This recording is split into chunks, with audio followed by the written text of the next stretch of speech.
Welcome everyone watching online and here in person. Thank you so much for joining us. We are so excited for what God is going to do in this experience. If you're watching online, come in with your family. And if you're here in person, come grab your seat and set aside all distractions. We know that God has something special for each of us, so we invite you to lean into what He might say to you through this experience. We also ask if you're watching online or if you're here with us in person, take a moment and share the stream with your friends and family. Just find this live stream on our Facebook page and you can hit that share button to put it right on your personal page so many other people can be a part of this experience. As you share it, comment in the chat where you're watching from and how many people are watching with you. And if you're attending online, we can still pray together with you for anything during this experience. All you have to do is enter in your prayer request in the chat portion of this feed. As our family by choice gathers around the city, in person and online, we invite you to join us together in worship.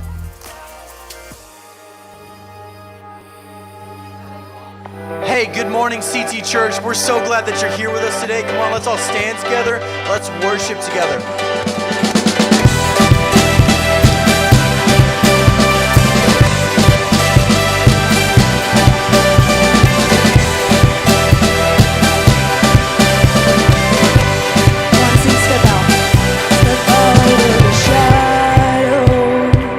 Step out of the grave, break into the wild, and don't be afraid. Run into wide open spaces, graces waiting for you. Dance like the weight has been lifted, graces waiting. Where the Spirit of the Lord is, there is freedom, there is freedom. Where the Spirit of the Lord is, there is freedom, there is freedom. Come out of the dark, just as you are, into the fullness of His love. For the Spirit is here, let there be freedom, let there be freedom.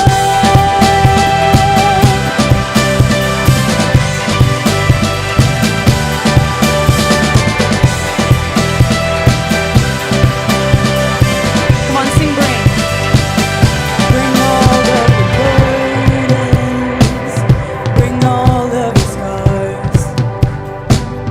Come back to communion, come back to the start.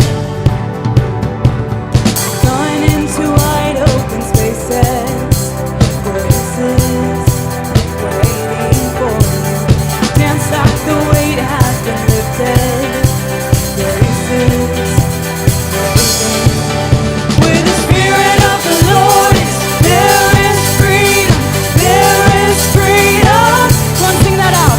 Where the Spirit of the Lord is, there is freedom, there is freedom. Come out of the dark, just as you are, into the fullness of His love. For the Spirit is here, let there be freedom, let there be freedom.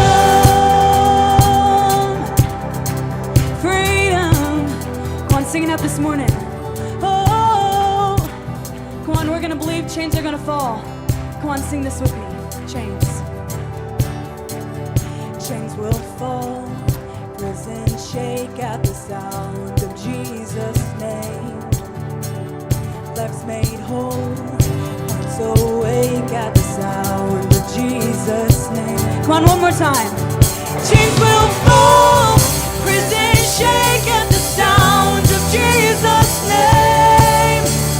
Lives made whole, hearts awake at the sound of Jesus' name.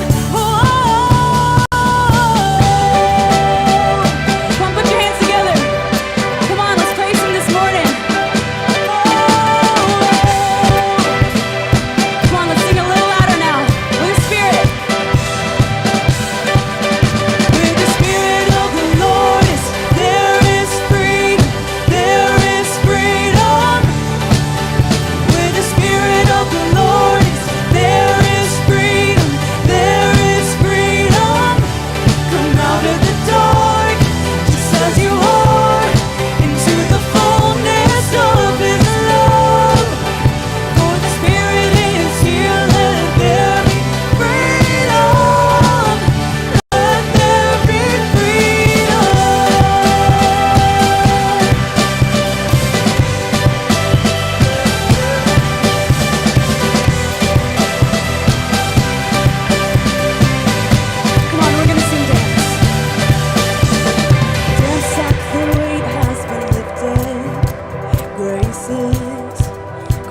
waiting for you.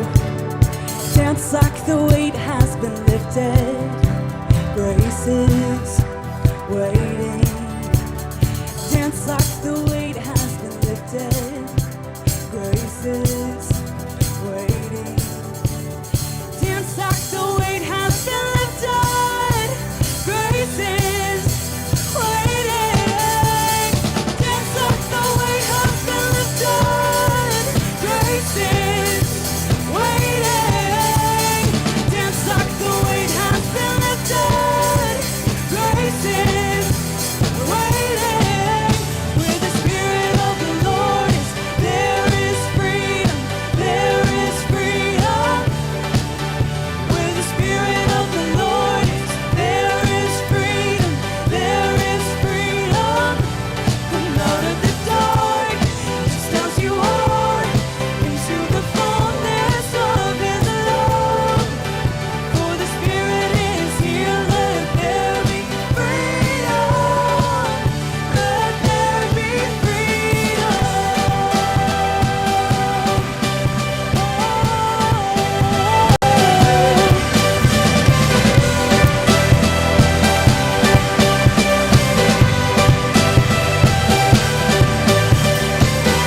Come on, let's just praise Him this morning.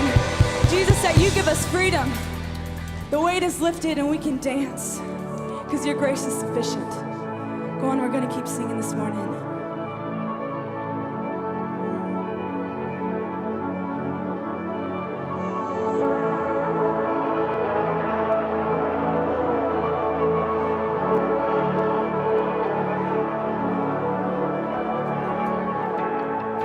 I've tried so hard to see it. It took me so long to believe it, that you choose someone like me to carry your victory. Perfection could never earn it. You give what we don't deserve it. You take the broken things and raise them to glory. You are my champion. Giants fall when you stand undefeated. Every battle you won. I am who you say I am. You crown me with confidence. I am seated in the heavenly place, undefeated, with the one who has conquered it all.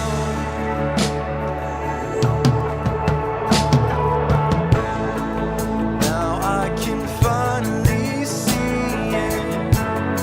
You're teaching me how to receive it. So let all the striving cease. This is my victory. You are my champion.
moment, we wanted to invite our prayer partners to come forward for any of you who need anything, big or small.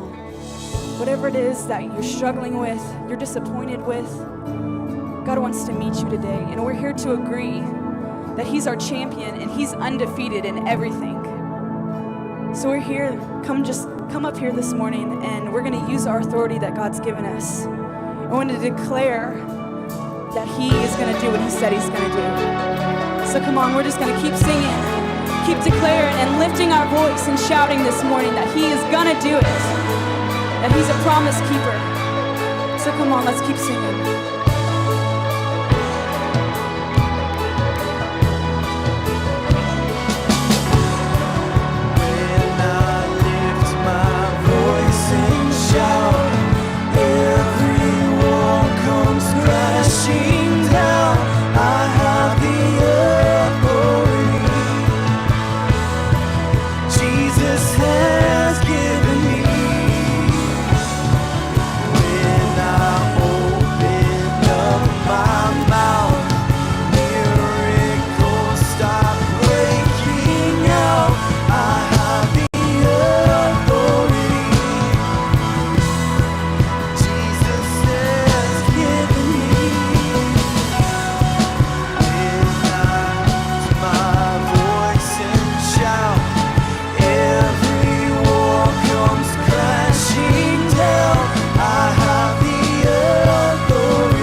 Giants fall when you stand undefeated.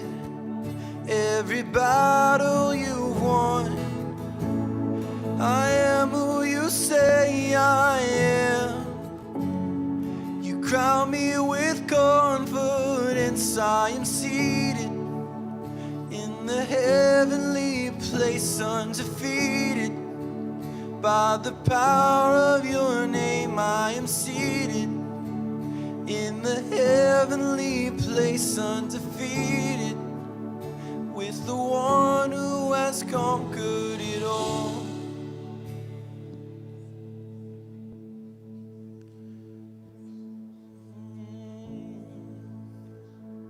I don't know about y'all, but I just want to bask in His presence this morning. Just take a deep breath and just feel Him. And maybe if you don't feel that tangible presence, just ask God. Say, I want to feel you this morning. I don't ask anything of you, I just want you. The Lord bless you and keep you. Make His face shine upon you and be gracious to you. The Lord turn His face toward you and give you peace.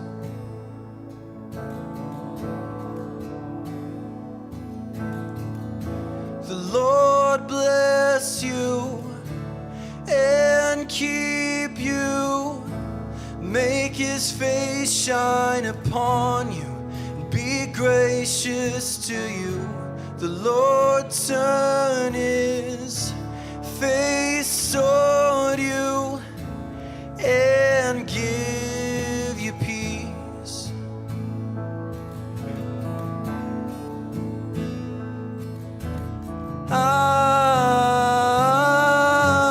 Amen.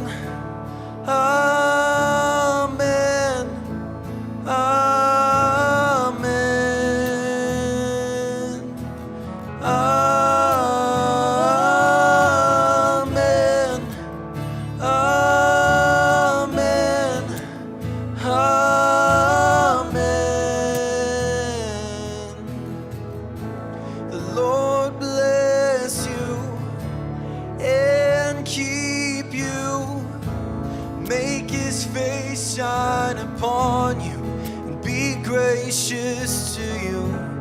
Lord turn his face toward you and give you peace.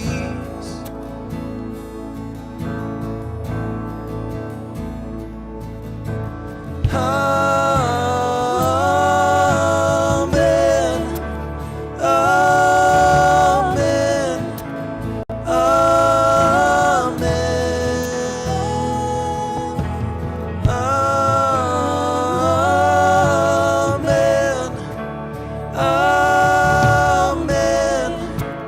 Amen. Amen.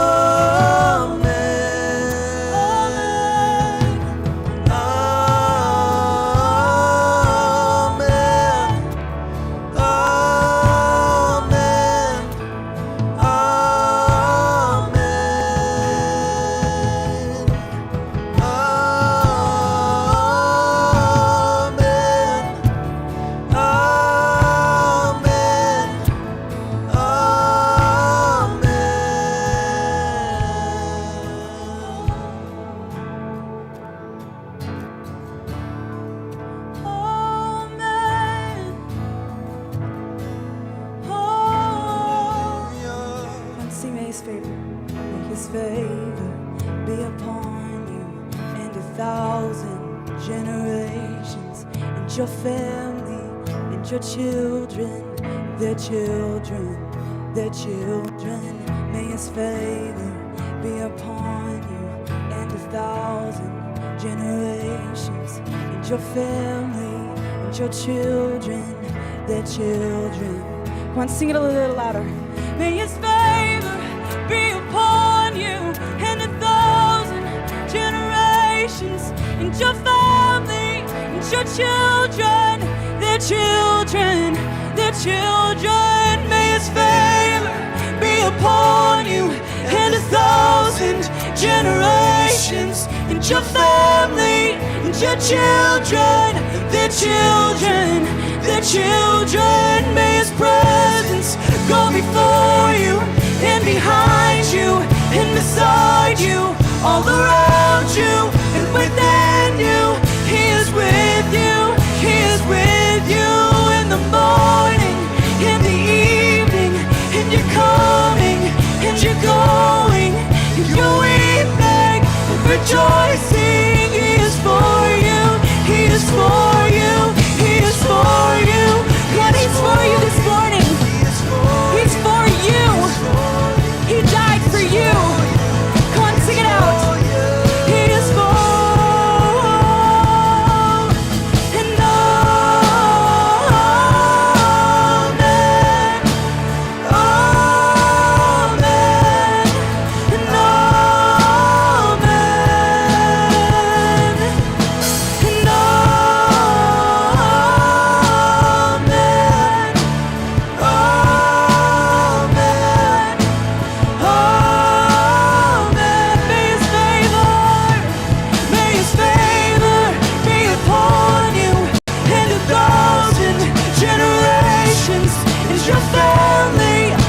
children, their children, their children. May his presence go before you and behind you and beside you, all around you and within you. He is with you, he is with you in the morning, in the evening, and you're coming, and you're going, and you're weeping and rejoicing. He is for you. He is for you, he is for you, he is for you, he is for you, he is for you, he is for you, he is for you. Oh, come on, let's keep praising him. Come on, he is for us, and there's nothing better. Oh man, that was good. I don't know about y'all, but I love that song. It is super powerful. Guys, thank you so much for worshiping with us. You can turn to someone, give them a high five, tell them they look good this morning, and you can have a seat.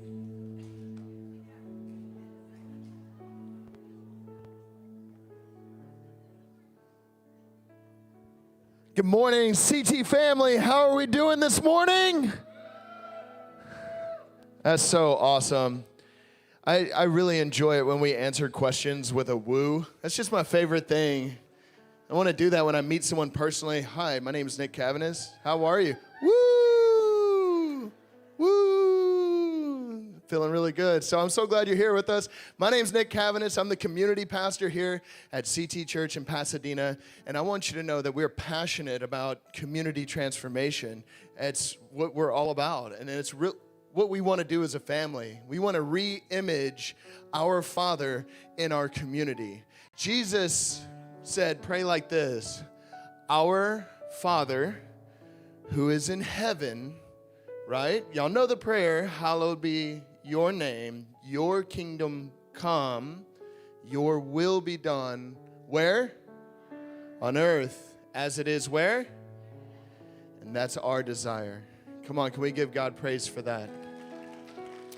That's what you're a part of. When you say you're a part of this family by choice, you're aiming your life at re-imaging your Father and just representing Jesus everywhere you go until heaven invades earth. And during this time of giving and generosity, and we always take time to worship our Father with all of our life, including our finances. We return the tithe, which is the first 10% of everything we get, but then we also give above that, and that's called an offering. Offerings are where we're able to give above because there's just overflow. When God said, test me in the tithe, I will pour out a blessing that you don't have room for, that's where offerings start coming from. You just don't have room. You want to continue blessing and continue giving, and because of your faithfulness, we're able to carry out giving campaigns like Heart for the House. Heart for the House campaign is our annual offerings campaign, and it's where we extend the vision of what happens inside this room into our community. Last week, we did an installation with Nathan Self, our youth pastor. If you don't know him yet, you got to meet this guy. I met him 5 years ago. Little 15-year-old, 16-year-old Nathan Self comes up to me and he's like, hey, I wonder if you have a few minutes. I want to talk to you about some leadership stuff that I've been working on. And I'm like, who's this? What are you, John Maxwell's baby? And he did. 6 a.m, he pulls me into this room and he's like, this is a structure I've set up to reach my high school and the students within my school. I'm like, you're a freshman, dude. You just got there. You're a freshman. But because of your faithfulness, we're able to take someone like Nathan Self and send him out into the city. That's what Heart for the House is accomplishing right now. Heart for the House is sending the bus to the bridge over troubled waters into Sarah's house in second service. And we're extending that reach where we're saying to anyone who can't be a part of a family because of something they're going through, we're taking out that issue altogether and saying, let us transport you. We want to bring you. And because of your faithfulness, so far, we've been able to give $26,705. And guys, we're going to continue to give. We're believing for $80,000 this year. So can we just give God some praise? Because he's going to do it. It's out of the abundance of who he is. So guys, as you continue to give, I want to bless you. I want to let you know what's happening in our community because you are giving.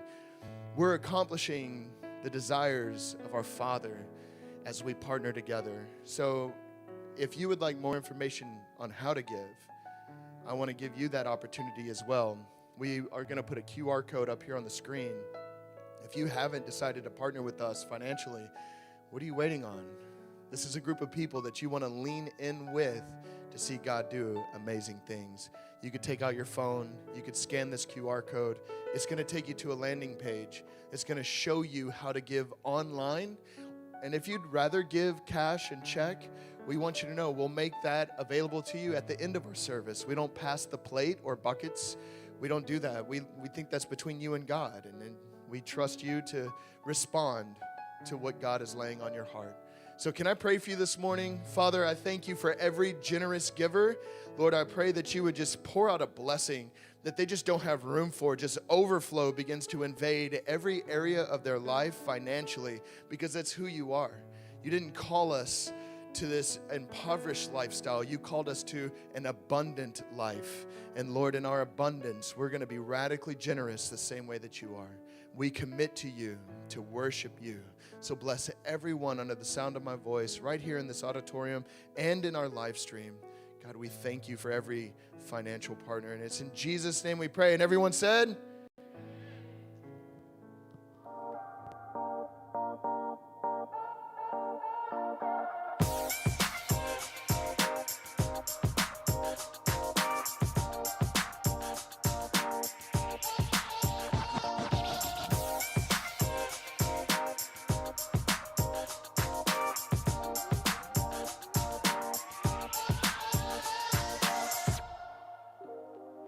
Hey everyone, my name is Sabrina and I serve with our production team. We're so glad you could join us today.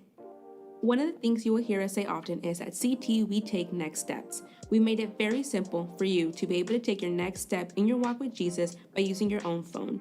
You can pull out your camera and scan this QR code to find a landing page full of next steps you can take. We believe that life is better with life groups, and this is one of your most important next steps to take.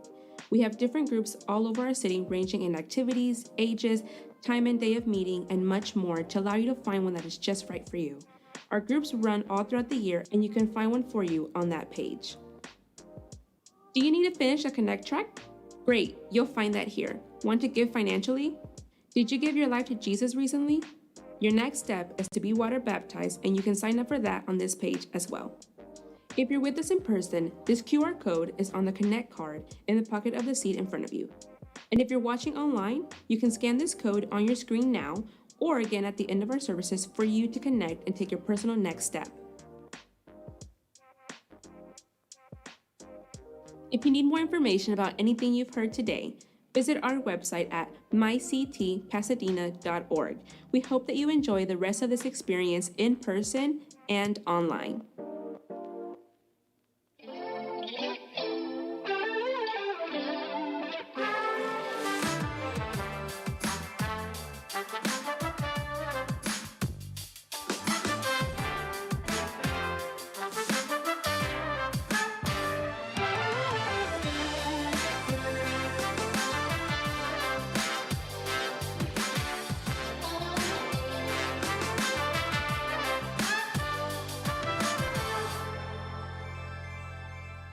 Good morning, everybody. Okay, so I have been gone for 3 weeks, and I got to tell you, there is no place like home. And I'm ridiculously giddy, like I want to run around and I want to smile at every single one of you and get in your face and wave and give you a hug. And so if I haven't done it yet, don't be surprised if I do it at the end of service because I am so happy to be home. So, just so you know, there is no place like CT Pasadena. There's not. So I've been traveling and have the awesome opportunity to be around some incredible people, but you guys are the best. So just saying. All right. So guys, this is an incredible month, but before I get into that, I want to preface what I'm about to say with a scripture verse, okay? So in 1 Timothy 4:12, Paul says to Timothy, he says, "Don't let anyone put you down because you're young. Teach believers with your life, by your word, by your demeanor, by your love, by your faith, by your integrity." So it has been standard practice in churches for us to put our most studious, the most accredited people on the stage and give them the microphone to teach, right? That's been the practice, as if the people who have been in church the longest have all the revelation, or the ones who have been to Bible college have all the revelation. But let me tell you something. God is doing incredible things in all generations right now. Most amazing things. He is speaking so powerfully. He is giving divine downloads to everyone right now. So, with that being said, keeping in line with CT's mission statement of disciple, empower, serve, and send, we have the awesome opportunity to hear what God is speaking to some of our newest leaders. So although they might be new to speaking on this stage in front of you, please note they are not new to kingdom expansion. They are very, very involved in it in every area of their life and where God has placed them. He has given each one of these leaders unique messages to carry, and I'm thankful that they are willing to share them with us. So I'm excited to get to introduce our first speaker this morning. John and I have had the incredible privilege of getting to watch her life up close. She is a deep thinker and a deep well of wisdom complemented with compassion. So I would like all of you guys to do me a favor and stand to your feet and welcome to the stage our first speaker this morning, my daughter and my friend, Alexan Ashcraft.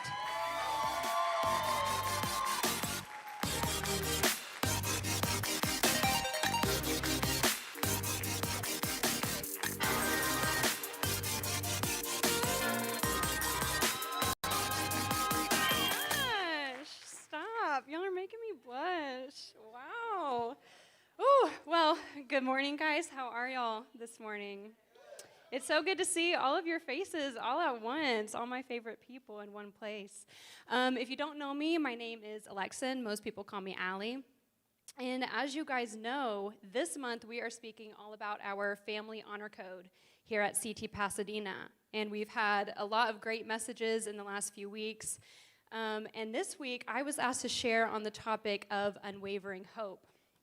Now, if you know me and if you've talked about life with me in the last 3 years, then you know that hope is definitely something that I have struggled with, and I know that a lot of us struggle with that as well. So I'm excited to get to share on it, and I thought that the best way to start off is by sharing my own story if you haven't heard it. So about 3 years ago when I was 18, I started experiencing chronic back pain and neck pain. So that's obviously something someone my age shouldn't be dealing with.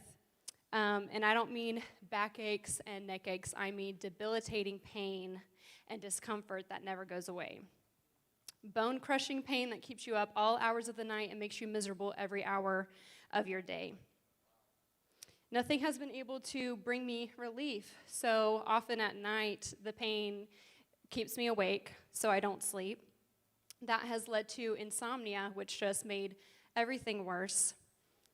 And if you've ever dealt with that kind of chronic pain or sleep deprivation, you know that it has effects on the body and the mind.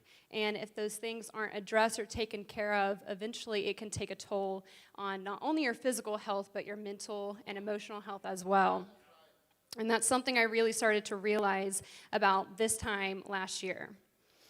So I honestly don't even remember much of last year other than being bedridden when I was at home and feeling very bound by depression and hopelessness. I hadn't slept in about a year and a half. So naturally I didn't have the energy. Oh, sorry, I'm getting emotional already. I didn't have the energy or motivation to eat. It got to the point where I didn't even recognize myself anymore. My personality was completely different. I was 20 pounds lighter, once tight-fitting clothes falling off of my body, hip bones protruding, and hair falling out. Thanks, Dad. My confidence was shattered. I didn't want to go out anymore. I didn't want to see anyone, but really, I didn't want anyone to see me. So recently, I've had trouble breathing. It constantly feels like something is sitting on my chest and my ribs, preventing me from breathing properly. It makes me very dizzy and lightheaded most of the time. I also struggle so much with fatigue and exhaustion that if I don't take it easy during the day, I will start to feel physically ill and nauseous. It's hard for me to maintain a social life, to go out with friends and stay out late because my body just doesn't work like everyone else's. I've been to many doctors, if you're wondering, and we spend way too much money on blood tests and all sorts of treatments just for me to be told that everything is fine and I'm perfectly healthy. So at that point, for someone my age, you start to believe that this is life for you. You start to wonder how much worse the pain is going to get. You start to wonder if you'll ever feel good again or enjoy your life. You start to wonder if you'll ever get to chase your dreams and watch them come true. Big dreams like being a mom and a wife for me have often felt like they'll never be anything more than that, at least in this condition. To be told that everything is fine when you in your own body know that something is very wrong. To be told that you're perfectly healthy when you feel sick every second of the day. And to have your pain constantly invalidated and never acknowledged. That kind of discouragement is a breeding ground for hopelessness and depression. So I know what it's like to feel hopeless and to feel defeated. I know what it's like to wake up in the morning and ask yourself, what's the point of me getting out of bed today and even trying? I've been angry at God. I've questioned him and everything I believed in. I've wanted to walk away. But even in those moments, I can say, even at the darkest times and my lowest lows, there has always been something inside of me that just refuses to give up. Something that has carried me on when I felt like I couldn't carry myself. And I honestly believe that that is unwavering faith and hope. But how can you have hope when you feel so hopeless? How is it possible for hope and sorrow to coexist? The amazing thing about hope is that it doesn't invalidate our feelings. It validates them, but it is not dependent on them or controlled by them. So it's possible for us to feel hopeless and still have hope. But the key to having that hope is understanding what it is and what the things are in our lives that try to rob us of it. So that's what I want to focus on this morning. And for time's sake, I just want to talk about 3 things, because there are many things that rob us of our hope, but I just want to focus on 3. So with that being said, let's go ahead and start with number 1. So the number 1 thing that robs us of hope are the lies that we believe about God. One of the main things that causes us to feel hopeless in life is the pain and suffering that we experience every single day. And in these moments, and I can say this for myself, it's easy to feel angry at God and to doubt his goodness when you're experiencing this. But it becomes a big problem when we start to believe that he is the one causing this pain. God is not the source or cause of pain. The fall of man, our sin and brokenness of humanity is what caused the pain that we experience every day. It was by our hand, not by his. So let me ask you all something. Who all agrees that it's hard to trust someone that you don't know? Literally everyone, right? So to believe that God causes our pain implies that we do not fully know him. And if we do not fully know someone, as we all just agreed, it's hard for us to trust them. Faith or hope is defined as a feeling of trust. So if hope means to trust, then if we can't trust God, we can't have hope. If we believe a lie about God, we don't fully know God. So we can't fully trust God, so we can't have hope. Faith is defined similarly to hope as a complete trust and confidence in someone or something. So to not trust God is the complete contradiction of our faith. Hope is trust, faith is trust. Hope requires faith. Hopelessness is not the absence of God, but the absence of faith and trust in God, because hope is a natural consequence of faith. I know that might seem pretty obvious to some people, but I wanted to start out with it because if you believe a lie, then until you identify that lie and address it, you can't hear or believe the truth. So with that one out of the way, let's look at number 2. If you're a spirit-filled believer, then you understand the reality of something called spiritual warfare.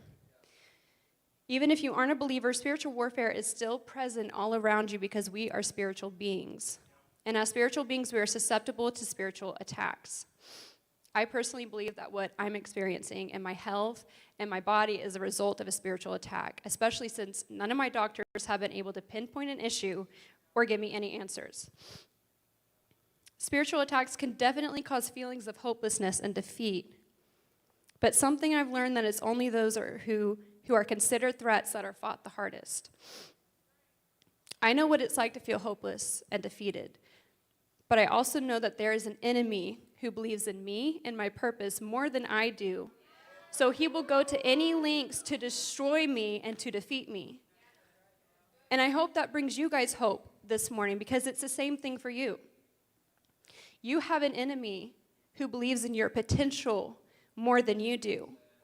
So if he can defeat you before you even recognize it in yourself, then he's already won. Being believers doesn't completely shield us from spiritual attacks, but it equips us with the tools necessary to fight back. Now, while we're on the subject of spiritual warfare, I wanted to address something. A lot of times when things start to go wrong or we find ourselves in a hopeless situation, we immediately label it as a spiritual attack. I think sometimes we get too comfortable with using this as an explanation for our situations. Spiritual warfare is a real thing, but so are things like irresponsibility and lack of discernment. Can I say something this morning? Sometimes we're not hopeless, we're irresponsible. There might be some of us in here this morning, I'm only using this as an example, I'm not calling anyone out. Some of us might have found ourselves in a hopeless financial situation recently. But maybe it has less to do with spiritual warfare and more to do with the fact that we're unwilling to submit to a budget or cut up those credit cards that we can't pay off. And I don't say that to hurt anyone's feelings or to step on anyone's toes. But if we want to have hope, we have to identify those things that are robbing us of our hope. And sometimes we're doing it to ourselves. And we have to address that. Not everything that seems bad in our lives is a direct result of a spiritual attack, and that is why discernment is such an important thing. We often hear people describe God as the God who moves mountains, right? We've all heard that. And he is 100%. In our society, though, I think the mountains that we typically think of are the things that we believe are standing in the way of something in our lives. We come across these mountains as we walk on our paths, and we freak out, and we label it as an attack of the enemy and as something that God needs to come and move for us. Sometimes that's the case, but sometimes it isn't something that God needs to move. Many people want a platform and want to be used by God, but don't want to scale the mountains necessary to reach it and to get to that level. So many people are asking God to use them and do something great through them, but once a mountain appears in their path, they curse it and cry out for God to move it. Some of us are asking God to move our mountains when God is waiting for us to climb them. Because some mountains aren't made to be moved, guys. They're made to be conquered. That's my KLI speaking, by the way. You should take KLI, by the way, everyone. As long as we expect God to come and do our work for us, we're delaying blessing, we're delaying the miracle that we've been praying for, we're delaying our purpose and delaying the hope that we're searching for and the world is searching for. Hopelessness is not the absence of God, but sometimes the lack of discernment and responsibility and or movement on our part. Sorry if I stepped on your toes right there. I'm sorry. We're moving on. You can relax. Apparently. So let's move on to last thing I want to talk about, number 3, inevitable pain. So pain is inevitable. We touched on it before. The fall of man is what opened that door to the pain and suffering we experience. Even in his last hours on earth, Christ reiterates the certainty of suffering in a Christian's life by stating, "In the world you will have tribulation." This is John 16:33. Not even the Son of God escaped this. God in the flesh himself experienced the pain and the sorrow and the tribulations of this world. It's inevitable. But he goes on to give us the ultimate encouragement when he says, "But take heart, I have overcome the world," leaving us with that hope. One of my favorite verses and one that I have held on to very tightly these last few years is James 1:2-4, and I wanted to read just part of it. "Consider it pure joy, my brothers and sisters, whenever you face trials of many kinds, because you know that the testing of your faith produces perseverance." I wanted to point something out about this verse that I never really thought about until recently. In James 1:2, the Greek word used here for brothers and sisters is the word adelphoi. This word means and refers to believers, both men and women as part of God's family. James is not just speaking to anyone in this verse. When he says, consider it joy whenever you face trials, he's not speaking to just anyone. He's speaking to the Adelphi, to the believers, implying that those who believe, those who have faith, can consider painful situations joy, can have hope when they feel hopeless. Those who have faith can see pain through eyes that are not of this world. Pain is inevitable, but those who have faith can have hope. As I come to a close this morning, I wanted to share one last thing with you all. I often turn to writing when I'm struggling or dealing with a lot of emotions. And I wrote something back in March, and I remember feeling very hopeless and defeated at the time.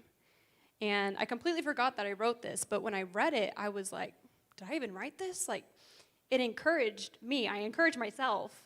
And it seemed to fit perfectly with this message, so I wanted to read it in hopes that it might encourage someone else this morning. As much of a struggle as suffering is, be sure to count it as a blessing. Pity those who do not undergo it, for they lack the character, wisdom, and empathy that only come through these trials and tribulations. They lack the capability and capacity to understand and relate to those who suffer.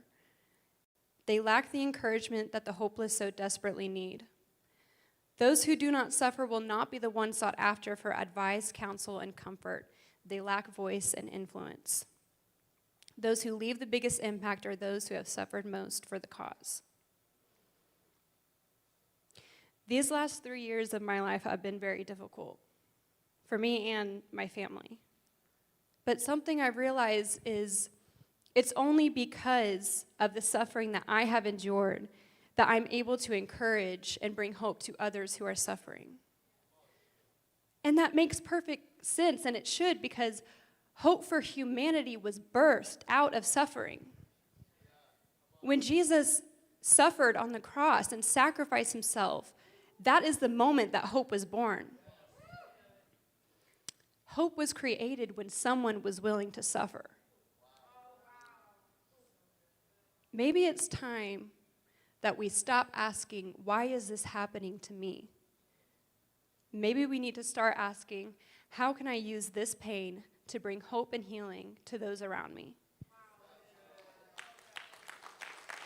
Oh my gosh. Because when you start asking that, I promise you things start to change. Hope is not the absence of pain, but rather the trust and the expectation that God will use it for a greater good. You can run from God, you can blame him for your pain and your suffering, but apart from him, you suffer in vain. You suffer for nothing. And you're often left even more broken and empty than before. But as believers, as the Adelphi, we can count trials as blessings. We can have hope because we know that God will use what was meant to destroy us to restore us. And not only us, but those we come into contact with. Thank you, guys.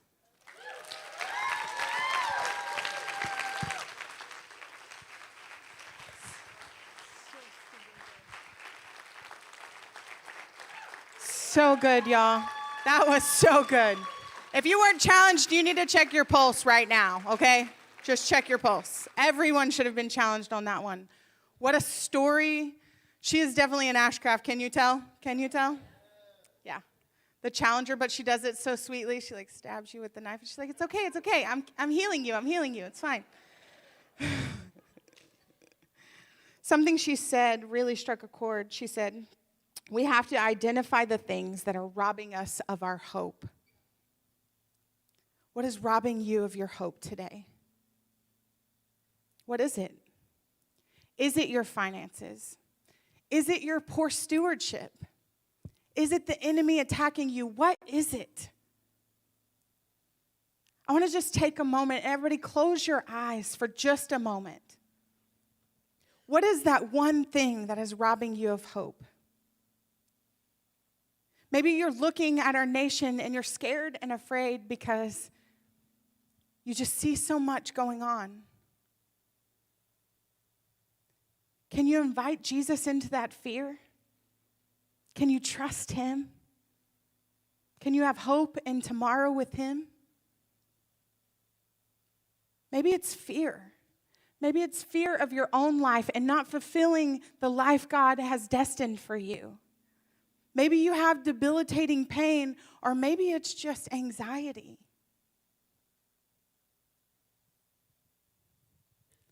Can I tell you something? Even the bravest of speakers enter onto the stage with a little bit of fear. But that's the beauty of courage. Courage is just doing things afraid. So can you partner with Jesus and just do things afraid? What is that thing for you? Invite Jesus into it right now.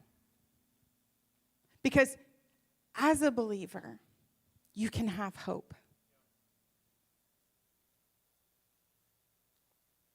Jesus, I pray for my brothers and sisters.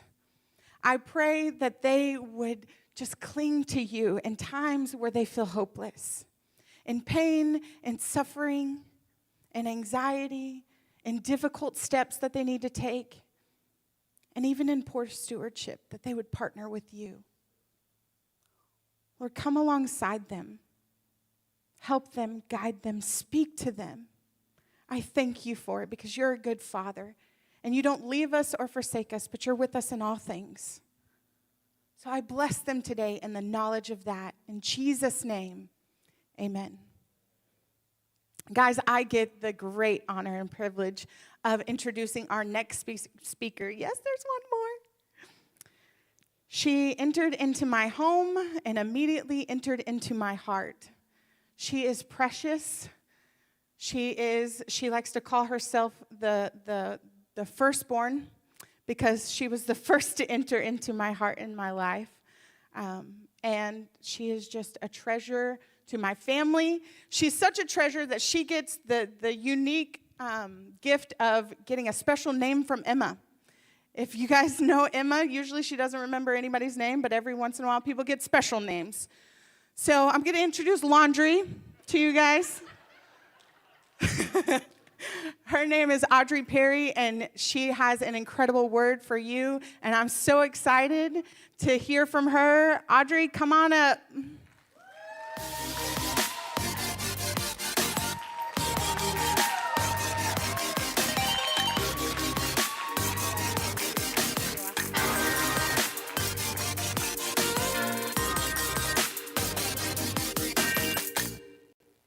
Good morning, everyone. Wow, that's a hard act to follow, Allie. That was incredible. Well, I'm Audrey, for those that don't know me. I serve on our nursery team. And I'm also a Catalyst pastor for the Catalyst Houston Area School of Supernatural Ministry. I promise you all need to be there. This is my family by choice. And today I get to speak about family identity. So before I go into that, I want to start by telling y'all a little bit about my story. 4 years ago today, I was in an abusive relationship. We were engaged with a wedding venue booked and a wedding dress purchased, when in one moment, he went too far. In that moment, after he lashed out, I realized that he wasn't going to stop, but he was only going to get worse once we were married. In my hurt, anger, and shame, I decided that I wasn't going to sign up for that life. The night that I gave him back the ring was the night that I gave every part of me to God. From that point on, all I could do was pursue God's presence every day and every night. It was the only thing I could do to stop from going back. Because if you've ever been in a situation like that, you know it has a really tight grip on you. I started having horrible nightmares. I would even call them night terrors. After a few weeks, of breaking that off and really pursuing God, they got really bad every night, multiple. And I pray every night, God, please let me have like peaceful dreams. Can I encounter you in my sleep? Let me just not dream at all. I just want to have a night without this happening. And they were relentless. I started realizing that it was the enemy that was attacking me. I fully believe that he was trying to distract me because he could see how I was falling more and more in love with Jesus every day. They got to the point where I didn't know what to do anymore, and so I talked to my best friend Tab about them. And she suggested that we have Nick and Beth come over for dinner because she was like, oh, Beth knows really great teaching about dreams. Maybe she could help and give us some guidance. So one night, they come over for dinner, and at this point, they had just become pastors of CT, and so it was my first time to really actually have a conversation with them. And over an incredible meal that Tab made, we sat there, and I shared every ugly truth, every hurt, and all the ugly details. And I remember at one point, Beth looked over at me and she was like, I've never had someone share so much after just meeting us. But I was that desperate. I didn't care what they knew. I was willing to tell them everything to make it stop. So after we talked that night, we were able to worship together, we prayed together, and then before the night ended, they each gave me a word.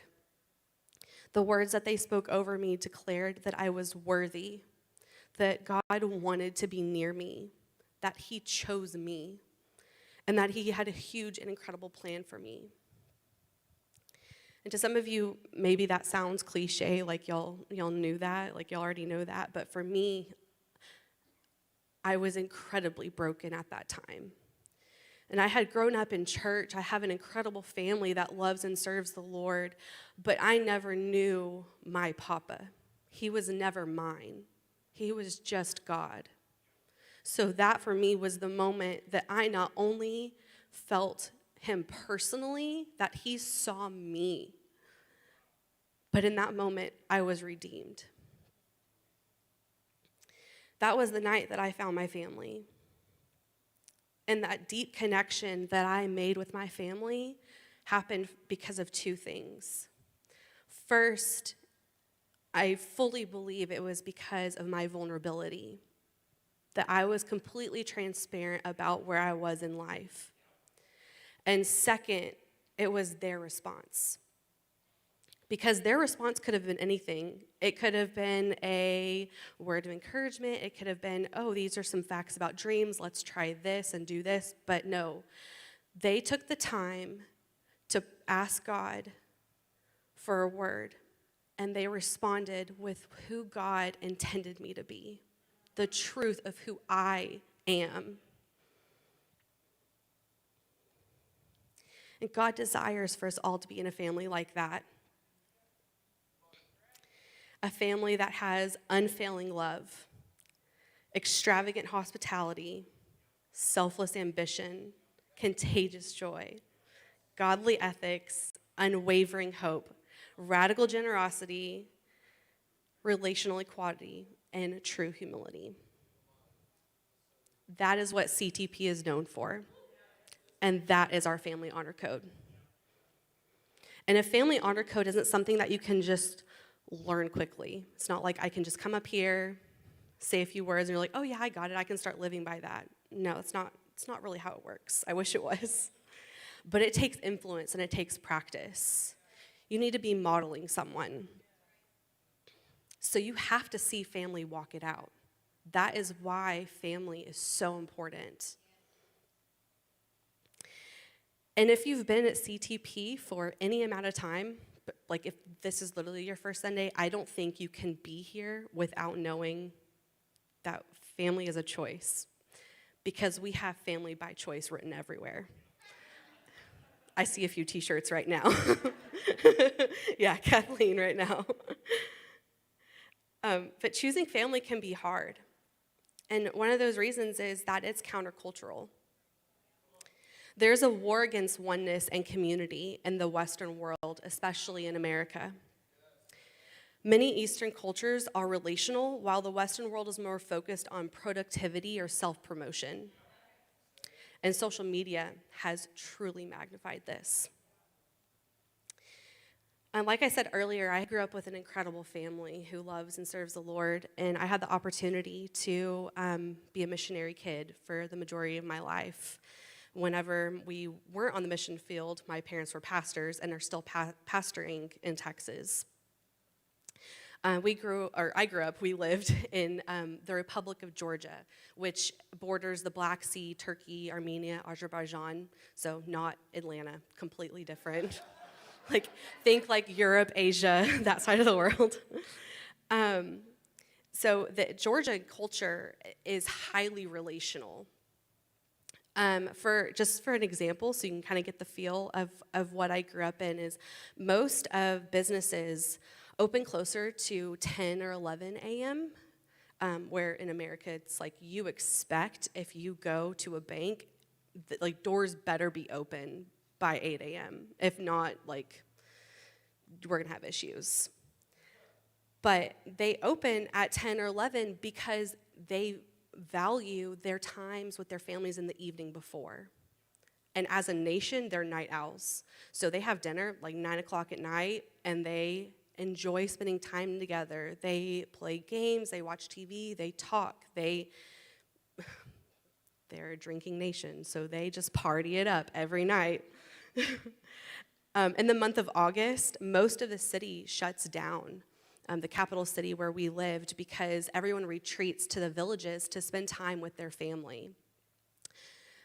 So for the whole month of August, do you remember the depths of COVID, driving on the Beltway and it's totally empty? That's how it is, for a whole month, just because everybody's on vacation.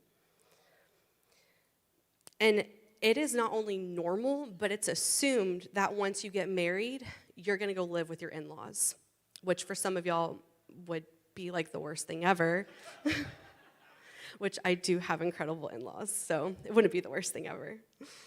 But gotta slide that one in there. But to y'all, those concepts that I just talked about, they're not just foreign, but they're almost hard to believe. Some of y'all are probably no, that can't be real. But that is the culture of that nation. Pride is another big one that steps in from people choosing family.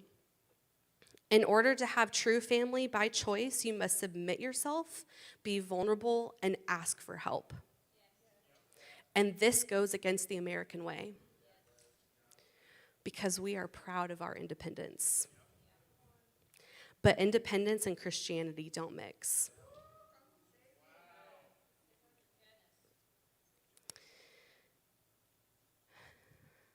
So now I want to talk about the importance of family, because if you can get through those boundaries and push through the being countercultural and put down your pride, I want to show you the importance and the value, because family is something that, again, like I said, CTP is incredible at, and there's not a Sunday we don't talk about it.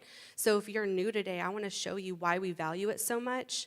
But if you are already in the family, I want to show you even deeper why we value this so much, and maybe even challenge you, are you using your family the best way possible? Are you valuing them truly? So I want to look at intimacy, and I want to look at it from a biblical context. Biblical intimacy, I think the best example of this is when Jesus had communion with the disciples for his Last Supper. This is a true example of oneness and unity that you saw with Jesus and the disciples. And family is just that. Family is intimacy. It is a flow of influence and strength.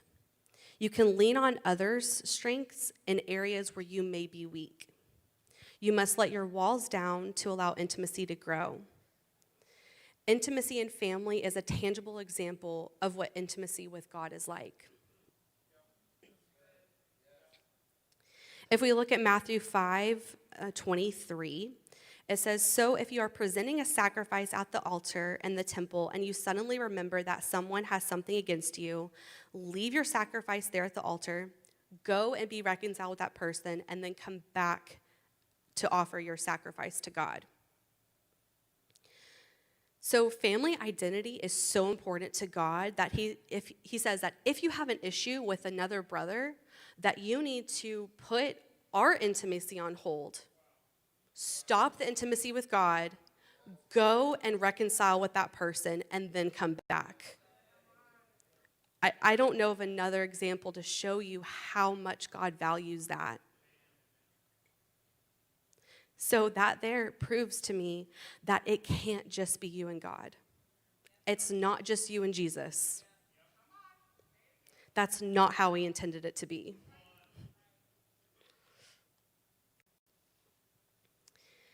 There are 7 benefits of family that I really want to focus on today. The first one is that strength comes through family. We are not designed to strive to always do our best in all areas of our life. God didn't require and ask us to always do our best.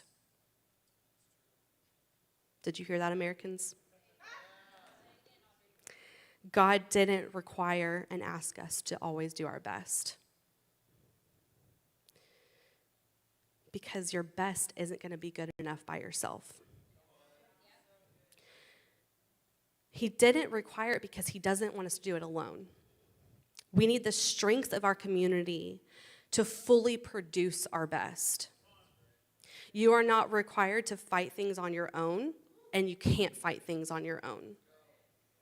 The Western mindset is that needing other people is a sign of weakness, but it is actually a sign of strength to know that you need people and who to go to for specific areas.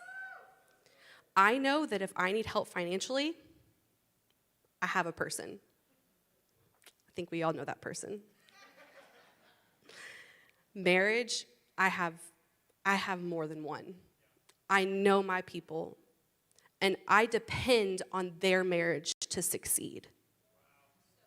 So not only can you just look to other people, but you have to say, what am I doing? Am I succeeding in my marriage or in my relationships or in my parenting for people that are in my community?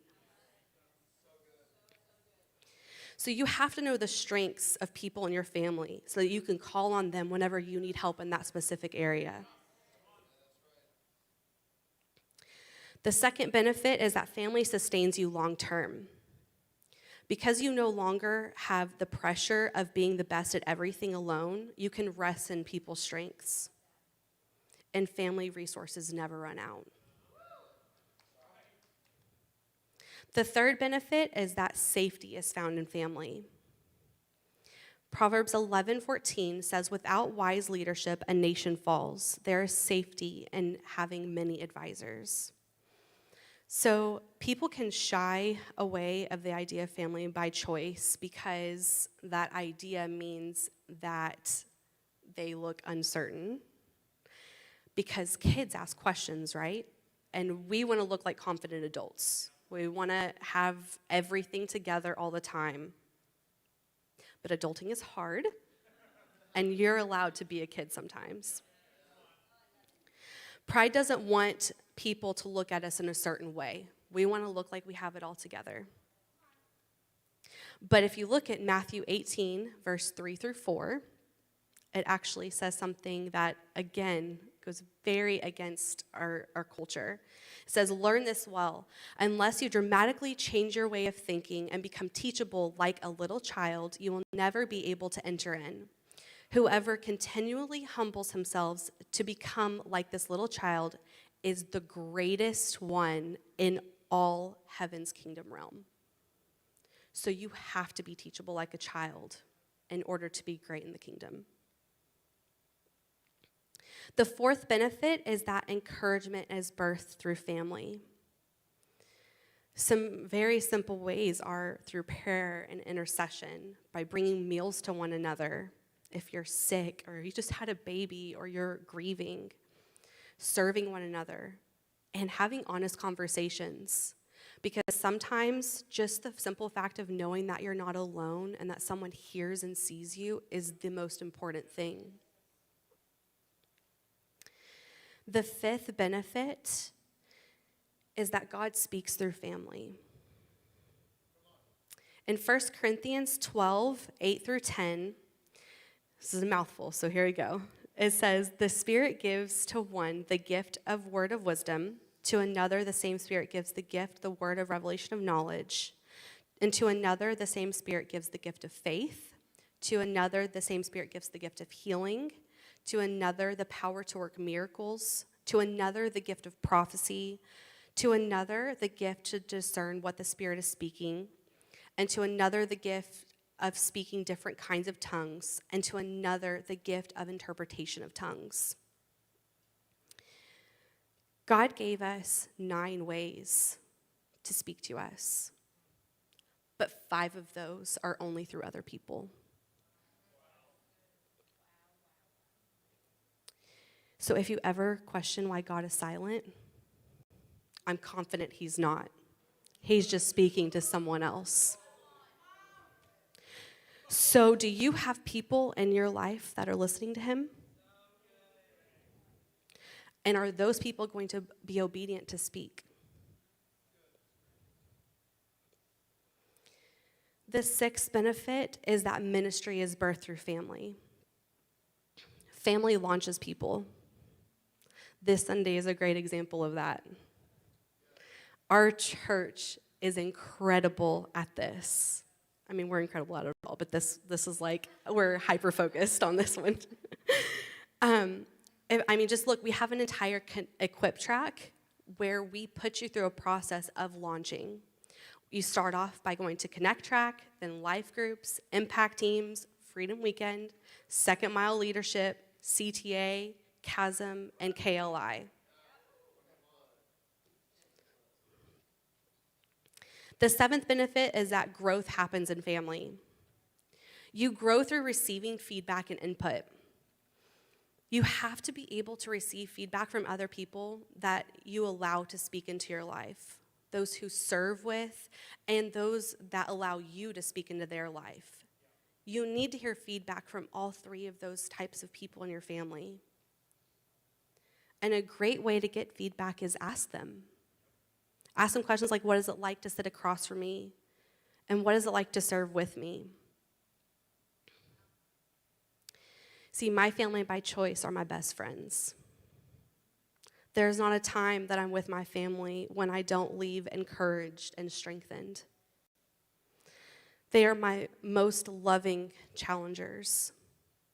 They keep my eyes focused on my purpose and are always calling out who God created me to be. My favorite times are with these people. I promise you won't laugh harder anywhere else. And if you hang out with the ones that are the closest to me, you also won't have better food anywhere else. Or coffee. So I'm still working out this process. And just like you've heard from Brandon about contagious joy, Travis, radical generosity, Hannah on genuine forgiveness, Nathan on relational equality, and Allie today, unwavering hope. You can see this is a process that we're all working out. But we are watching each other also walk it out. So when I look at those people and the other people in my family that I didn't list here, it is impossible for me to not be provoked by what they're doing. It is impossible for me to not see Tab and Travis give away cars and not want to do the same. It is impossible for me to not see Hannah's walk of forgiveness and not be challenged by that. And do I have any unforgiveness in my life? So who are you being provoked by? Who is your family that you're watching them and you're seeing how God is changing their lives and wanting God to do the same? So now it's time to choose your family. If you aren't already in the family, you've got to get connected. You aren't a part of a family if you aren't a part of something. The best place to start is life groups. We just started life groups at the beginning of July, and you can still join now. We're also going to be starting in September, so make sure that you guys get involved. If you start to get in one and you're like not really feeling super connected in it, go to another one. It's okay. The point is for you to get connected. That is why we do it. We create family here. That's what life groups are for. And I promise, family's worth it.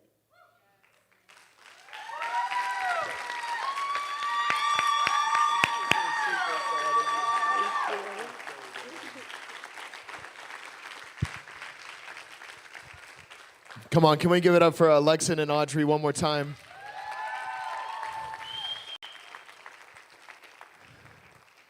You know, something that really hit really hard for me, and I imagine that it hit hard for some of you in this room,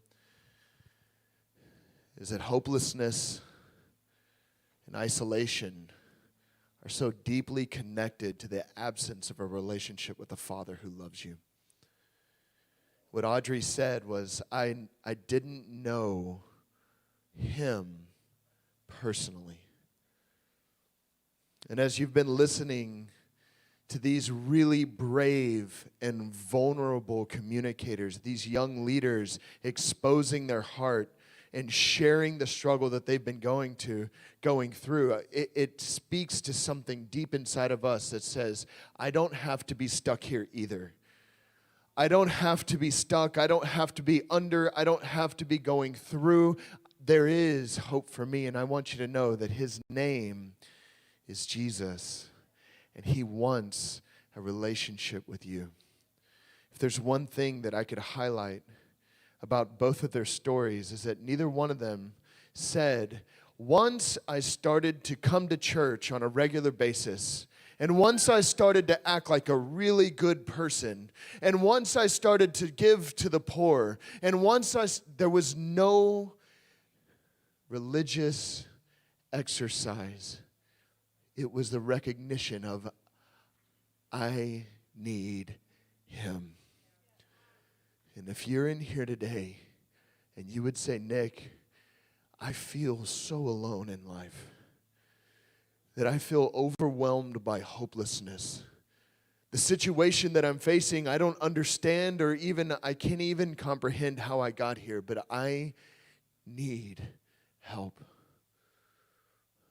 I want to introduce you to that new life that these young people have taken on in the midst of crisis.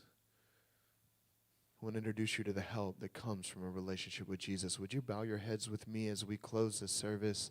I want to give you the chance. I want to give you the opportunity to say yes to a real relationship with a Father who loves you. A Father who longs to fill you with an unwavering hope, the confidence, assurance that he will do what he says he will do. And also the confidence to connect with people who want to walk out life with you. If you're in here today and you would say, Nick, I'm far from God, but I want to know him in such a way that it's going to radically change my life right where I am, would you do me a favor? With every head bow and every eyes closed, would you just slip your hand up? Just acknowledge God right where you are. This isn't for me. You're not letting me know that this is something that you want and something you need, but this is just an outward expression of what you're already saying in your heart. Just lift your hand to God, just as a sign of surrender to him, just to say, Father, I need you. I long to have you intervening in my life to bring me the unwavering hope and the real family that I was created for. Father, I thank you. Would you pray this prayer with me? I want you to pray this prayer out loud as a confession, just an outward confession to him. And family, would you pray this prayer all together? Would you say, Father, would you forgive me for being far from you? I confess all the sin that separates me and you, and I accept this new relationship. I accept you, Jesus, as Lord of my life. As you come in, would you show me unwavering hope? Would you show me that the impossible is possible with you? And I commit to following you all the days of my life. In Jesus' name we pray. And everybody said, come on, can we give it up for two people who just said yes to following Jesus in this place? Today is a day where we get to experience unwavering hope. God is so good. At CTP Pasadena, we are always inviting you to take your next step. That's why these young leaders are standing on this stage. They've said yes to taking a next step. And that might cause you to say, wait a minute, I don't want to be on stage. Well, hold on. That's not something that everyone has to do. When you take a next step in following Jesus, we want you to understand how special and unique you are. We want you to understand your personal value, and we want you to just continue to grow in your relationship with God. And if you haven't, and you would like to be baptized, you can sign up for baptism, or you can complete the Connect track, or you can take any number of steps by simply taking out your cell phone. So if you would, take out your cell phone while all of my friends are laughing at me for gasping for air in the microphone. Take out your cell phone. And we're going to put a QR code up here on the screen to my left, or on the screen over here to my left and my right, and you could scan that QR code from anywhere in the auditorium. We want to make it as easy as possible for you. So many times we've gone to church and we wonder, how do we get connected? How do I get plugged in? Well, this is how. You don't have to have an awkward meeting or a conversation. We're not going to show up at your house like randomly this afternoon. That was a thing. Anyone go to church in like the 80s or 90s? That was a thing. If you went to church, the pastor would show up. Oh, you visited our church today. How are you? I remember my parents freaking out because our house wasn't pastor friendly. You know what I mean? So we're not going to do that. We're going to reach out by sending you an email, a text, a phone call, and say, hey, we're here to walk with you. We love you, and we don't want you to feel like you're overwhelmed. We want you to know that you can have someone gently walk you into this relationship with Jesus. So if you want to know more about how to get plugged in or how to follow Jesus, you could scan that QR code, go to the landing page, and we'll get you set up. Guys, I want you to know that next week, Kids Camp is upon us. It is, yeah, come on. There's like 5 parents that are super pumped. It's not too late.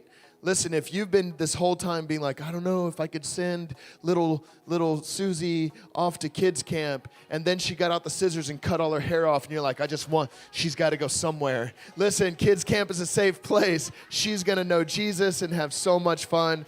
We want you to send your children, and if you just love your kids and you're not tired of them, I know I'm always talking about being tired of your kids and sending them. If you just love your kids, send them to kids camp, because it's all focused about them having a deep and real relationship with Jesus. Also, youth camp is coming up in just a couple of weeks. Yeah, it is.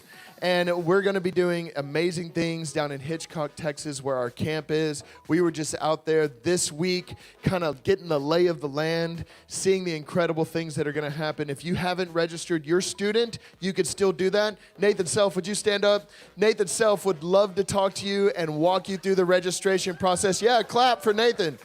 He's incredible.